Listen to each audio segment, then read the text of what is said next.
جب لوگ پلٹ کے آ جاتے ہیں تو دو فرشتے آتے ہیں، منکر نکیر ان کے نام ہیں، اور وہ اس کو بٹھا دیتے ہیں اور بٹھا کر کے اس سے 3 سوال پوچھتے ہیں۔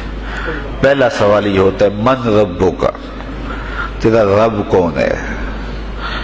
اب کوئی مانے یا نہ مانے، رب تو سب کا اللہ ہی ہے۔ اگر کوئی انکار بھی کرے تو اس کے باوجود اس کا رب کون ہے؟ اس کا رب اللہ ہے۔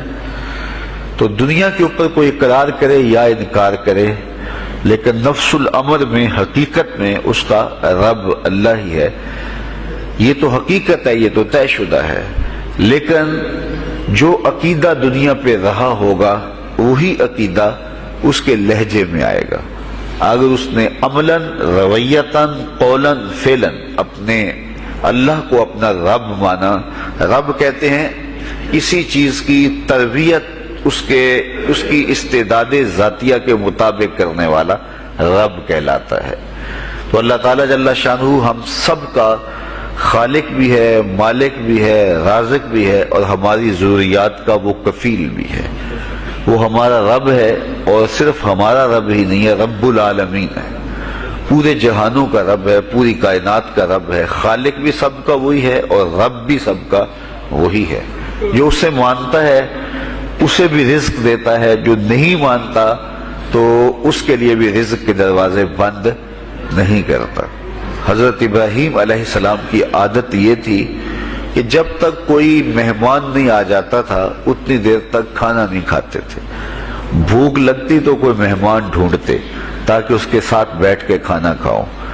کھانا جتنا بھی مرغن اور جتنا بھی جو ہے وہ پرتکلف کیوں نہ ہو، اگر مہمان کے ساتھ کھایا جائے گا تو اس کا قیامت کے دن کوئی حساب نہیں ہوگا۔ تو مہمان کے ساتھ وہ کھانا کھایا کرتے تھے۔ مہمان اللہ کی رحمت ہوتا ہے۔ اچھا، وہ ایک دن مہمان ڈھونڈنے نکلے تو ایک بوڑھا شخص ملا تو اسے اپنے ساتھ گھر میں لے آئے، بٹھایا دسترخوان پہ۔ جب کھانے کا وقت آیا تو کہا کہ اللہ کے نام سے شروع کرو۔ اس نے کہا میں تو اللہ کا نام نہیں لوں گا، میں تو بتوں کا پجاری ہوں، بتوں کو پوجنے والا ہوں۔ حضرت ابراہیم علیہ السلام نے کہا کہ تیرے ساتھ میرا تعلق کوئی کاروباری، کوئی ذاتی، کوئی اور تو ہے نہیں، میں رب کے لیے ہی تو تجھے کھلا رہا ہوں، اور اگر تو رب کا نام ہی نہیں لے گا تو پھر میرا تیرا رشتہ کیا باقی بچتا ہے؟ اس نے کہا میں چند لقموں کے لیے اپنے بتوں سے بے وفائی نہیں کر سکتا۔ وہ غالب نے کہا تھا نا کہ وفاداری بشرط استواری اصل ایمان ہے، مرے بت خانے میں تو کعبے میں گاڑو برہمن کو۔ اس نے اپنے انداز میں ایک بات کی تھی کہ وفاداری بڑی چیز ہوتی ہے، تو اس نے بتوں سے وفاداری کا بھرم رکھا۔ اس نے کہا کہ میں چند لقموں کے لیے جو ہے وہ تیرے رب کا نام لوں اور اپنے معبودان کا نام چھوڑ دوں، یہ نہیں ہو سکتا۔ آج تو لوگ چائے کی پیالی پہ دین بیچ رہے ہیں، کیا آج ممبر و محراب فروخت نہیں ہو رہے؟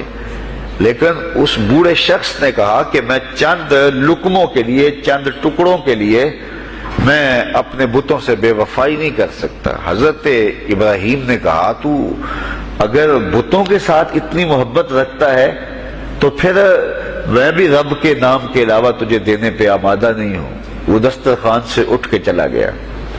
وہ چلا گیا تو جبریل امین حاضر خدمت ہوئے، رب کا سلام دیا، اے ابراہیم۔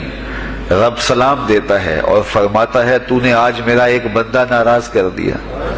یا اللہ، وہ تیرا بندہ تھا، اس کو تو تیرا نام لینا بھی گوارا نہیں تھا۔ کہا ابراہیم اس کی عمر کتنی ہوگی؟ یا اللہ 80 سال کے قریب ہوگی۔ کہا اتنا عرصہ ہو گیا میں اس کو رزق دے رہا ہوں، تو ایک دن نہیں کھلا سکا؟ اب ابراہیم علیہ السلام اس کو ڈھونڈنے نکلے ہیں۔ وہ کسی پہاڑ پہ چڑھ رہا تھا، دور سے آواز دیو میاں آ جاؤ، کھانا ٹھنڈا ہو رہا ہے۔ اس نے کہا تم تو بڑے سخت تھے، لہجے میں، رویے میں تبدیلی کیسے آ گئی؟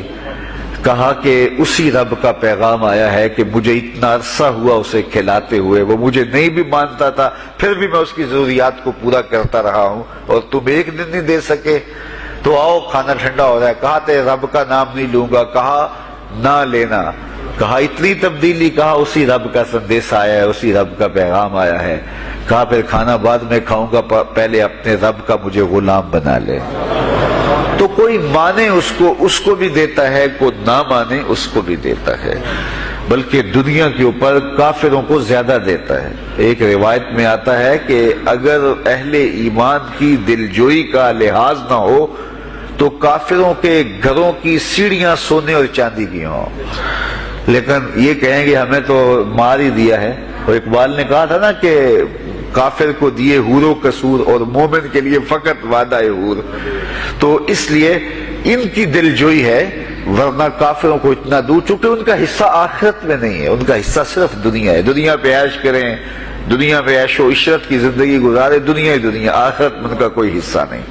اور مومن کا آخرت میں حصہ ہے. اور دنیا کے اوپر جو تکلیفیں آتی ہیں ان تکلیفوں کا بدلہ اس کو قیامت کے دن دیا جائے گا. بلکہ صحیح حدیث میں آتا ہے کہ جب اہل بلا کو ان پر آنے والی مصیبتوں کا صلہ دیا جائے گا تو لوگ آرزو کریں گے کاش ہمارے بدن کو لوہے کی کینچیوں سے کاٹ دیا ہوتا اور دنیا کے اوپر ہمیں بھی تکلیفیں، اذیتیں، آلام و مصائب آئے ہوتے. تو مومن جب اللہ کی طرف سے آنے والی کسی تکلیف کو خندہ پیشانی کے ساتھ قبول کرتا ہے اور اس پہ راضی رہتا ہے اور صبر کا دامن ہاتھ سے نہیں چھوڑتا، واویلا نہیں بچاتا، جزا فضا نہیں کرتا، تو اللہ تعالیٰ نے اس کے لیے اجر رکھا ہے. بلکہ رسول کریم نے ارشاد فرمایا مومن کے پاؤں میں جو کانٹا چبھے تو اللہ اس کا بھی مومن کو قیامت کے دن اجر عطا فرمائے گا. تو مومن کی زندگی جو ہے وہ بڑی خوبصورت زندگی ہے. تو دنیا کے اوپر جو اسے مانتا ہے اللہ اسے بھی عطا کرتا ہے، جو اس کا انکار کرتا ہے اللہ اسے بھی عطا کرتا ہے. اس لیے کہ اس کی شان ہے کہ وہ رب ہے اور وہ سب کا لحاظ کرتا ہے اور سب کی ضروریات کو پورا کرتا ہے. پھر ہر شخص کی ضروریات الگ الگ ہیں. میری ضرورت الگ ہے، آپ کی کوئی اور ضرورت ہوگی، اور سب کی ضرورت کا اس نے لحاظ رکھا ہوا ہے. پھر بہائم کی، چوپایوں کی، حشرات الارض کی، پرندوں کی مختلف ضروریات ہیں.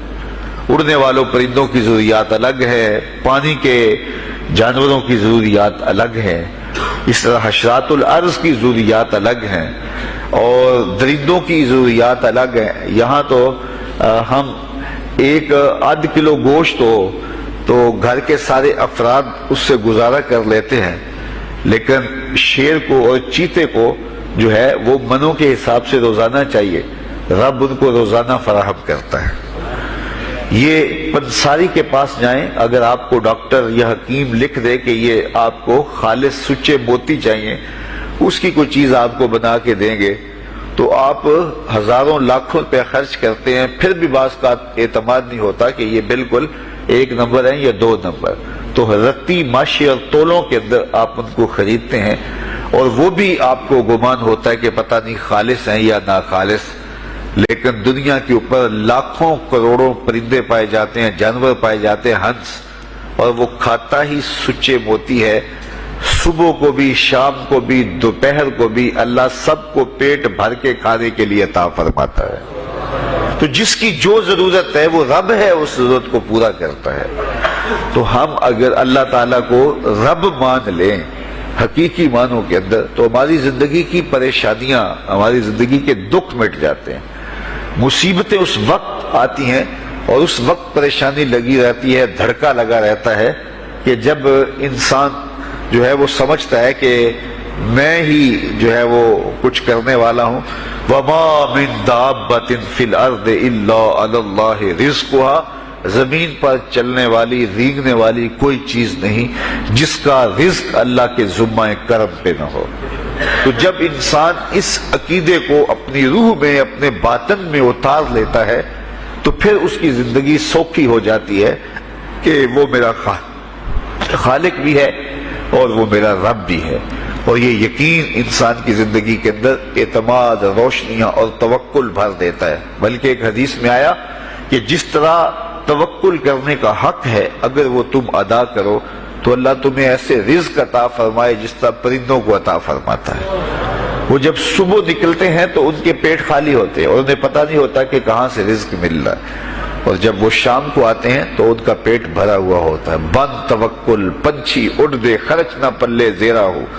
سلطان بہو فرماتے ہیں کہ انہیں کوئی نہیں پتا ہوتا کہ فلاں جگہ پہ جانا ہے، لیکن کبھی ایسا نہیں ہوا کہ وہ بھوک سے مر گئے ہوں اور انہیں کچھ ملا نہ ہو، تو وہ خالی پیٹ کبھی نہیں آتے. وہ اللہ تعالیٰ ان کو رزق نصیب فرماتا ہے، وہ سب کا رب ہے. تو اگر ہم اپنے رویے سے، اپنے عمل سے، اپنے عقیدے سے واقعی اللہ کو رب مانتے ہیں تو پھر قبر میں جب سوال ہوگا من ربوں کا، تیرا رب کون ہے، تو پھر کبھی بھی جواب دیتے جھجک محسوس نہیں ہوگی. بندہ عرض کرے گا رب اللہ، میرا رب اللہ ہے اور میں اسی کو اپنا رب مانتا ہوں. میری ضروریات کی کفالت بھی اسی کے ذمہ کرم پہ، اور میرا تیقن، میرا یقین کہ وہ میرا رب ہے. یہ پہلا سوال ہوگا. دوسرا سوال قبر میں ہوگا اور وہ یہ ہوگا کہ ما دینوں کا، تیرا دین کون سا ہے. مختلف ادیان دنیا کے اوپر موجود ہیں، لیکن اسلام کے بعد اب کسی اور دین کو قبول نہیں کیا جائے گا. ارشاد فرمایا کہ اللہ تعالیٰ اسلام کے علاوہ کسی اور دین کو قبول نہیں کرے گا. تو یہ اگر میں اپنے عمل سے، اپنے رویے سے، اپنے طرز زندگی سے، اپنے انداز معاشرت سے اسلام کو اپنے اوپر غالب کر لیا تو پھر قبر میں جواب دیتے ہوئے کوئی جھجک محسوس نہیں ہوگی.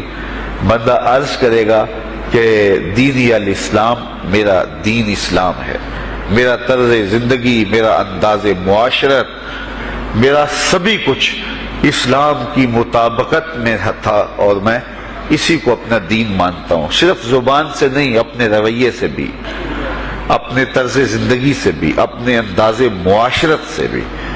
تو یہ جو ہم اسلام کے دائرے میں داخل ہوتے ہیں اور ہم اپنے دین کو اسلام قرار دیتے ہیں تو دین انسان کی زندگی کے تمام شعبوں پر حاوی ہوتا ہے اور اس کا طرز زندگی، اس کا انداز معاشرت اس کی مطابقت میں ہونا چاہیے.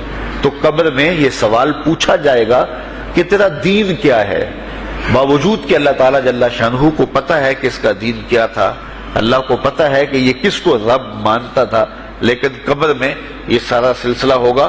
اور صحیح احادیث کے اندر ان سوالوں کا تذکر آیا ہے کہ یہ سوال پوچھے جائیں گے کہ تیرا دین کیا ہے. اب اس نے اگر اپنا طرز زندگی، اپنا انداز معاشرت اسلام کی مطابقت میں رکھا ہوگا اور دین کو اس نے دین سمجھا ہوگا، اسلام کو ہی اپنا دین، عملاً، رویتاً، ہر خوشی غمی کے موقع پہ اس نے اسلام کو ہی ترجیح دی ہوگی، تو پھر اس کو کوئی جھجک نہیں ہوگی جواب دیتے ہوئے کہ میرا دین اسلام ہے. میرے شب و روز، میری زندگی کے نشیب و فراز، میری زندگی کی گوشہ جو ہے وہ اسلام کی مطابقت میں گزرتا تھا. تو پھر وہ سیدھا سیدھا جواب دے گا دینی الاسلام. اس لیے ہمیں اس سوال کی تیاری بھی کرنی چاہیے کہ ہماری نجی زندگی ہو یا ہماری اجتماعی زندگی ہو، ہماری گھریلو زندگی ہو یا ہماری معاشرتی زندگی ہو، ہماری ذاتی زندگی ہو یا ہماری سیاسی زندگی ہو، ہماری جس طرح کی بھی زندگی کے جو بھی شعبہ جات ہیں سب میں ہم دین کو غالب کریں. ہم صرف مسلح کے مسلمان نہ بنیں کہ 5 نمازیں پڑھ لیں اور ہم کہتے ہیں مسلمان ہیں، روزے رکھ لیے، تراویح پڑھ لی اور ہم نے جو ہے وہ زکوٰۃ دے دی اور حج کر لیا تو اس سے ہم مطمئن ہو گئے کہ ہم مسلمان ہیں. اسلام ایک مکمل اور اکمل اور کامل ضابطہ حیات ہے، اپنے ماننے والوں کو زندگی گزارنے کا پورا اسلوب اور مکمل کامل رہنمائی دیتا ہے. ہم نے ہمسایوں کے ساتھ سلوک کیسے کرنا ہے یہ ہمیں اسلام بتاتا ہے. ہم نے بیوی کے ساتھ سلوک کیا کرنا ہے یہ ہمیں اسلام بتاتا ہے. اولاد کی تربیت کیسے کرنی ہے اسلام کی واضح تعلیمات ہے. ہم نے سفر کرنا ہے تو انداز سفر کیا ہونا چاہیے اسلام نے ہمیں بتایا. کاروبار کرنا ہے تو ہم جو ہے وہ کیا کاروبار کو مارکیٹ سے سیکھیں گے یا اللہ اس کے رسول سے سیکھیں گے، تو ہمیں اللہ اس کے رسول نے واضح 2 ٹوک اور سیدھے سیدھے احکام دیے ہیں کہ تم جب کاروبار کرو تو تم جو ہے وہ اس انداز کے ساتھ کاروبار کرو، کم نہیں تولنا، کم نہیں ناپنا، جھوٹی قسم نہیں کھانی، سود نہیں لینا. تو یہ ساری چیزیں ملاوٹ نہیں کرنا، ایک ایک چیز جو ہے وہ اسلام نے ہمیں فراہم کی ہوئی ہے. تو پورا دین جو ہے جب ہم اختیار کریں گے، ہمارے رویے، ہمارا طرز زندگی، ہمارا انداز معاشرت جب دین اسلام کے مطابق ہوگا تو قبر میں اس سوال کا جواب دینا ہمارے لیے کوئی مشکل نہیں ہوگا۔ اور اگر ہمارا طرز زندگی کچھ اور طرح کا ہوگا تو کیا صرف یہ کہہ دے کہ ہم مسلمان ہیں؟ یہ تو پھر ایک کافر بھی کہہ سکتا ہے کہ میرا دین اسلام ہے، ایک منافق بھی کہہ سکتا ہے کہ میرا دین اسلام ہے، لیکن ایسا نہیں ہوگا۔ جو ہماری کیفیت قلب ہوگی قبر میں اس کا جواب اس کی مطابقت میں آئے گا۔ وہاں یہ دنیا کے معاملے یا دنیا کی یادداشتیں نہیں ہوگی، وہاں کیفیت قلب کے مطابق جواب دیا جائے گا۔ یہ کافر جواب نہیں دے سکے گا کہ میرا رب اللہ ہے، کیونکہ وہ عمل سے، رویے سے اب اس کو اپنا رب نہیں مانتا ہے، تو حقیقتاً تو اس کا رب اللہ ہے، لیکن وہ یہ جواب نہیں دے پائے گا۔ اسی طرح جو شخص اپنے طرز زندگی کے اندر اسلام کو داخل نہیں کر چکا ہے اور اسلام کو اس نے اپنا ہادی رہنما نہیں بنایا ہے، تو وہ قبر میں اس سوال کا جواب کیسے دے سکے گا کہ میرا دین اسلام ہے، چونکہ اس کا رویہ، اس کا طرز زندگی اور اس کا انداز معاشرت ایسا نہیں رہا ہوگا۔ اس لیے ہمیں اپنی زندگی کے شب و روز کو اسلامی تعلیمات کے سانچے میں مکمل اور کامل طور پہ ڈھالنا ہوگا، تاکہ جب قبر میں سوال ہو تو ہم جواب دے سکیں کہ ہمارا دین اسلام ہے۔ تیسرا سوال جس پہ فیصلہ ہو جائے گا، اور اس کے بعد قبر میں یا جنت کا دروازہ کھول دیا جائے گا یا جہنم کی کھڑکی کھول دی جائے گی، وہ سوال تیسرا کیا ہوگا؟ اور وہ سوال بھی عقیدے کا ہے، بلکہ بخاری شریف کی ایک روایت کے مطابق 3 سوال نہیں ہوں گے، ایک ہی سوال ہوگا، اور وہ یہ تیسرا سوال ہوگا۔ فرشتے پھر پوچھیں گے حضور علیہ الصلوۃ والسلام کے روضہ نور سے اور قبر کے درمیان سے پردے ہٹا دیے جائیں گے، اور رسول کریم صلی اللہ علیہ وسلم سامنے ہوں گے، اور فرشتہ حضور کی طرف اشارہ کر کے کہے گا ما کنت تقول فی ھذا الرجل، ان کے بارے میں زندگی میں کیا کہا کرتا تھا۔ یہاں یہ نہیں ہے کہ تو نے کیا کہا تھا یا اب کیا کہتا ہے۔ جب مضارع کے اوپر کانا یا جو ہے وہ کانا کے مشتقات داخل ہوں تو پھر وہ ماضی استمراری کا جو ہے وہ معنی دیتا ہے۔ تو ما کنت تقول کا معنی یہ ہے کہ تو کیا کہا کرتا تھا، تیرا لہجہ کیا تھا، تیری زبان کیا تھی، ان کے بارے میں تیری رائے کیا تھی، تو کیا بولا کرتا تھا، کیا کہا کرتا تھا۔ تو یہ حضور علیہ الصلوۃ والسلام سامنے ہوں گے اور یہ سوال پوچھا جائے گا۔ اب ابو جہل سے پوچھا جائے گا ما کنت تقول فی ھذا الرجل، تو وہ کہے گا ہے ہاتھ لا ادری، ہائے افسوس میں نہیں جانتا یہ ہیں کون۔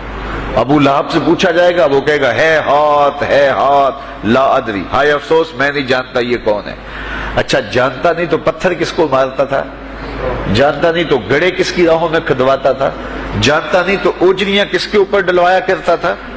آنکھیں پھاڑ پھاڑ کے تو ساری زندگی دیکھتا رہا، لیکن آج ابو جہل قبر میں اترا، حضور کی صورت نورانی سامنے ہے، اور پوچھا گیا کہ یہ کون ہے، یہ نورانی چہرے والے کون ہیں؟ تو ابو جہل کہتا ہے ہائے افسوس میں نہیں جانتا یہ کون ہے۔ اچھا جانتا نہیں تو پھر پتھر کس کو مارتا تھا؟ اللہ اکبر۔ اور 14 صدیاں گزرنے کے بعد ایک مومن لحد میں اترتا ہے اور پردے ہٹا دیے جاتے ہیں، اور منکر نکیر سوال کرتے ہیں عامر چیمہ بتا یہ کون ہے؟ وہ کہتا ہے پیچھے ہٹو، پہلے پائے ناز کو بوسہ تو کر لینے دو، میں تو مر کے پہنچا ہوں یہاں اس دل ربا کے واسطے، یہ تو میرے بخت جاگے کہ وہ میری قبر میں آئے۔ وہ کسی شاعر نے کہا نا کہ آئے وہ میرے مزار پہ گھونگھٹ اتار کے، آئے وہ میرے مزار پہ گھونگھٹ اتار کے، مجھ سے تو نصیب اچھے ہوئے میرے مزار کے، یہ تو بخت سنور گئے کہ وہ میری قبر میں آئے۔ شیخ عبدالحق محدث دہلوی علیہ رحمہ لکھتے ہیں کہ جب سے یہ سنا ہے کہ قبر میں حضور آئیں گے، پتہ نہیں موت کہاں مر گئی ہے، جی چاہتا ہے زندہ ہی قبر میں چلے جائیں۔ تو وہ کہے گا پہلے مجھے پائے ناز کو بوسہ تو کر لینے دو، میں تو زندگی کے بھر میں انتظار ان کا کرتا رہا، اور ان کے بارے میں پوچھ رہے ہو یہ کون ہے؟ ساری زندگی پیر مہر علی شاہ نقشہ بتاتے رہے، مکھ چند بدر شاہ شانی ہے، متھے چمک دی لاٹ نورانی ہے، کالی زلف تے اکھ مستانی ہے، مخمور رکھی ہند مد بھریاں۔ تو وہ فوراً جواب دیتا ہے یہ تو وہی میرے آقا و مولا ہیں جن کے لیے ساری زندگی تڑپتا رہا اور ان کی زیارت کی آرزوئیں اور تمنائیں کرتا رہا۔ اچھا ابو جہل ساری زندگی دیکھتا رہا، تو وہ تو جواب نہیں دے پائے گا، وہ کہتا ہائے افسوس میں نہیں پہچانتا یہ کون ہے، ہاتھ لا ادری، مجھے نہیں پتا۔ اور 14 صدیاں گزرنے کے بعد ایک مومن لحد میں اترتا ہے تو وہ فوراً کہتا ہے یہ تو وہی ہیں جن کے لیے زندگی گزار آیا ہوں۔ تو جس نے دیکھا تھا وہ پہچان نہیں سکتا، اور صدیوں بعد جو دنیا کے اوپر آیا وہ فوراً پہچان بھی رہا ہے اور پائے ناز کو بوسے بھی کر رہا ہے، تو پھر اس کا کیا جواب ہوگا؟ تو اس کا جواب علامہ اقبال علیہ رحمہ نے دیا۔ وہ کہتے ہیں قبر میں یہ جو آنکھیں ہیں ان میں تو مٹی پڑی ہوگی، یہ تو بند ہوگی، دل کی آنکھیں کھلی ہوں گی۔ ابو جہل نے ان آنکھوں سے دیکھا تھا، یہ آنکھیں تو اب کھلی نہیں ہیں، تو ان سے وہ کیسے پہچانے گا؟ اور دل کی آنکھوں نے حضور کو دیکھا ہی نہیں تھا۔ اور یہ صدیوں گزرنے کے بعد جو مومن لحد میں اترتا ہے اس کی گو ان آنکھوں نے نہیں دیکھا تھا، لیکن در دل مسلم مقام مصطفیٰ، مومن کے دل کے ڈیرے کے اندر مومن کے دل میں حضور ہی بستے ہیں، اس لیے اس کی آنکھوں نے، دل کی آنکھوں نے حضور کو دیکھا اور پہچان لیا، اس لیے کہ دل کی آنکھوں نے حضور پہلے بھی دیکھے ہوئے تھے اور دل آرزو میں مچلتا رہا، اس لیے دل کو پہچاننے میں دیر نہیں لگی۔ تو وہاں یہ آنکھ نہیں پہچانے گی، یہ آنکھ پہچانے گی، اس لیے اقبال نے دوسرے مقام پہ کہا دل بینا بھی کر طلب خدا سے کہ آنکھ کا نور دل کا نور نہیں۔ آنکھ کا نور اور ہے، دل کا نور اور ہے۔ تو اگر کوئی شخص دنیا کے اوپر دل کے نور سے بے بہرا رہا، قیامت کے دن یہ آنکھیں اسے فائدہ نہیں دے گی، بلکہ اللہ تعالیٰ نے خود قرآن مجید میں ایک مقام پہ فرمایا من کان فی ہذہ اعمی فہو فی الآخرۃ اعمی واضل سبیلا، جو اس دنیا میں اندھا رہا کل قیامت کے دن بھی نابینا اٹھایا جائے گا۔ اس سے ان آنکھوں کی بے نوری قطعاً مراد نہیں، کسی مفسر نے نہیں لکھا، بلکہ وہ تو واضح حدیث میں آتا ہے جو دنیا میں ان دو محبوب چیزوں سے آزمایا گیا، اللہ تعالیٰ قیامت کے دن اسے صلہ عطا فرمائے گا۔ یہ جو دنیا کے اوپر نابینا ہوتے ہیں، نابینا ہو جاتے ہیں یا پیدائشی نابینا ہوتے ہیں، تو یہ دنیا کی لذتوں سے اور دنیا کے نفعوں سے لطف اندوز نہیں ہو پاتے۔ یہ بہت بڑی آزمائش ہے، جہان اندھیر ہوتا ہے ان کے لیے، لیکن قیامت کے دن اللہ تعالیٰ اس کا بہتر صلہ ان کو عطا فرمائے گا جو دو ان محبوب چیزوں سے آزمایا گیا۔ تو اگر وہ دنیا پہ اندھا تھا حقیقی طور پہ اور قیامت کے دن بھی اندھا اٹھایا جائے گا، یہ تو پھر مناسب نہیں ہوگا۔ تو یہ جو قرآن نے کہا جو دنیا میں اندھا رہا وہ قیامت میں بھی اندھا اٹھایا جائے گا، تو اس سے ان آنکھوں کی بے نوری قطعاً مراد نہیں ہے، اس سے دل کی بے نوری مراد ہے۔ تو دل اگر بینا ہوا، دل اگر روشن ہوا، تو پھر قبر کے اندر بھی دل دے دیوے دی روشنائی جاوے وچ زمینہ، تو پھر وہ معرفت رسول کا سبب ہوگا دل کا اجالا، اور پھر حشر کے اندر بھی جو ہے وہ دل کی آنکھیں روشن ہوں گی۔ تو جس نے اپنے قلب کو دور معرفت سے، دور ایمان سے اور دور محبت سے منور نہیں کیا ہے، تو وہ قبر کے اندر، حشر کے اندر نابینا ہی اٹھایا جائے گا، اور یہ قرآن کی صریح نص ہے۔ تو اب ابو جہل نے ان آنکھوں سے دیکھا ہے، لیکن جب سوال ہوتا ہے بتاؤ یہ کون ہے، تو وہ کہتے ہیں ہے ہاتھ لا ادری، افسوس میں نہیں جانتا۔ اور صدیاں گزرنے کے بعد ایک مومن لحد میں اترتا ہے، ظاہری ملاقات بھی نہیں ہے، جب اس سے پوچھا جاتا ہے یہ کون ہے، تو وہ کہتا ہوا محمد صلی اللہ علیہ وسلم، یہ تو وہی آقا ہے جن کے لیے ساری زندگی، جن کے تذکروں کی خوشبو سونگھتا رہا ہوں، تو مجھے تو جو ہے وہ ان کے پائے ناز کو بوسہ کر لینے دو۔ تو بتاؤ اس کے دل کی آنکھوں نے حضور کی معرفت حاصل کی اور حضور کو پہچان لیا، تو دل بینا بھی کر طلب خدا سے کہ آنکھ کا نور دل کا نور نہیں۔ تو حضور علیہ الصلوۃ والسلام کے حوالے سے جب سوال ہوگا، اگر اس سوال کا جواب نہیں آیا تو پھر جہنم کی کھڑکی کھول دی جائے گی، اور اگر اس سوال کا جواب آیا تو پھر جنت کے دروازے کشادہ کر دیے جائیں گے، اور جنت کی ٹھنڈی ہوائیں اس کی قبر میں آ جائیں گی، بلکہ حدیث میں آتا اسے کہا جائے گا کہ نم کنومت العروس، ایسے سو جا جس طرح دلہن سوتی ہے۔ اور وہاں سے لے کر کے حشر تک کا سفر جو ہے اس کے لیے بہت لمبا سفر نہیں ہوگا، وہ ایسے ہوگا کہ جو ہے وہ ایک خوبرو کے گلے سے ہار گرے گا اور وہ موتی ٹوٹ کے گر جائیں گے، اور وہ اس کو چننے میں مصروف ہو جائے گا، ابھی سارے موتی چن نہیں پائے گا کہ قیامت آ جائے گی۔ یہ مومن کے لیے اللہ نے آسانی رکھی، 50,000 سال کا دن ہوگا یوم محشر، لیکن جو مومن ہوگا اس کے لیے حشر کا اتنا بڑا دن ایسے ہوگا جتنا عصر کا وقت ہوتا ہے، تو اتنے تھوڑے وقت میں اس کے لیے گزر جائے گا۔ تو یہ 3 سوال قبر میں پوچھے جانے ہیں، ہر شخص سے پوچھے جانے ہیں، مومن سے بھی پوچھے جانے ہیں اور کافر سے بھی اور منافق